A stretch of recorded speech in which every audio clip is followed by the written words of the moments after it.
Welcome back to another explainer.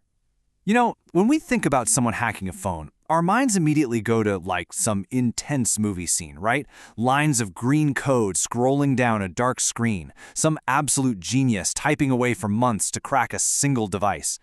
But today, we're diving into something way more unsettling.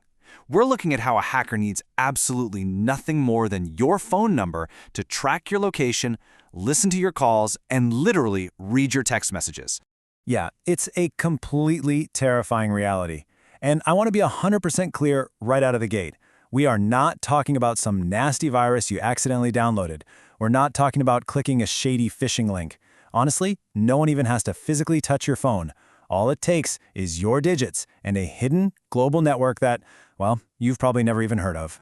To get to the bottom of this, we'll quickly walk through what this invisible nervous system actually is, how the attack works in plain English, the real-world consequences, why on earth it hasn't been fixed yet, and finally, how you can actually protect yourself. All right, starting right off with part 1, the invisible nervous system. So this system is called SS7. Think of it as the invisible nervous system for literally all global phone calls. It's basically a universal translator that lets different phone companies talk to each other. It handles the whole shebang, routing your call to your friend, making sure your texts actually deliver, and letting your phone roam when you travel abroad. Literally, without SS7, your phone becomes an expensive brick the second you cross a border. It is the absolute bedrock of modern telecommunications. But here's the kicker. The root of this massive security flaw? It goes all the way back to 1975. That is the year SS7 was born.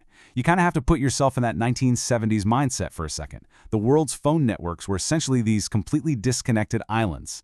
The internet, barely a concept. Cybercrime, pure science fiction. So because of that totally different landscape, SS7 was built on one simple but wildly dangerous idea: default trust.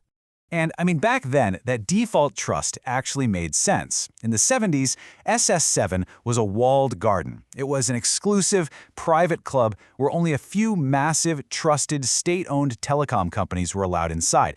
Fast forward to today, though, and those walls have completely crumbled. It's no longer a private club, there are thousands of operators now, and access to this supposedly secure network, it can be bought ridiculously easily from providers in countries with, let's just say, very lax regulations. The gates are just wide open for anyone with a bit of cash. Which brings us to part 2, how this attack actually goes down. Honestly, the process is shockingly easy. First, an attacker just pretends to be a legitimate phone company and sends a quick request into the SS7 network. They basically just ask, hey, where is this phone number right now? Second, because the network is still running on that blind 1975 trust, it just answers. It immediately spits back the location of the cell tower your phone is pinging, pinpointing you to within a city block. And then step 3, the attacker just repeats this over and over, quietly building a live, real-time map of exactly where you are. But here is the absolute scariest part. You are totally in the dark. Your phone is never, ever going to warn you that this tracking is actively happening. Zero alerts, zero notifications, nothing popping up on your screen. You're just going about your day completely oblivious to the fact that someone is literally mapping your daily routine. And honestly, location tracking, that's just the warm-up act. Hackers can actually inject devious commands straight into the network. They can tell the system, hey, this phone number is roaming right now, so send all its calls and texts to my number first. So, picture this. Your friend calls you, the call secretly routes to the hacker first, they record the whole thing, and then instantly forward the call back to you. You answer, you chat with your friend, perfectly normal conversation, and neither of you has any idea someone else is on the line. It's a total nightmare, especially for things like those two-factor authentication codes your bank texts you. Attackers can just snatch those right out of thin air. Let's look at part 3, the real-world consequences.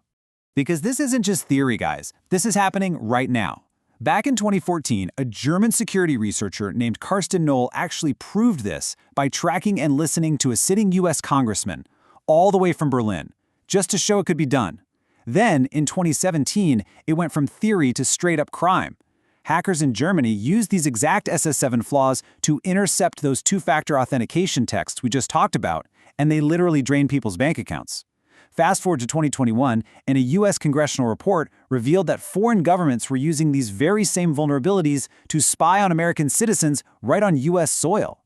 This is a real, escalating crisis. Which naturally leads us to part 4. If everyone knows about this, why on earth isn't it fixed? Well, as always, it comes down to logistics and money. Remember, SS7 is the literal plumbing of our entire global communications setup. To completely rip out and replace decades-old equipment across thousands of companies and hundreds of countries, we're talking billions of dollars. And for the telecom companies footing the bill, there is absolutely zero direct profit in it for them. None. So instead of a real fix, we're left with this messy patchwork of half measures and firewalls that some companies use and others completely ignore. It basically leaves the door wide open. So what do we do? That brings us to our final section, how to actually protect yourself. Since we can't individually fix the global telecom grid, here's your personal defense strategy. First, and this is absolutely crucial, stop using standard SMS text messages for two-factor authentication on your important accounts. Switch to an authenticator app, like Google Authenticator, or better yet, a physical security key. Those are totally immune to SS7 intercepts. Second, if you're having a private conversation, use an app with end-to-end encryption, like Signal.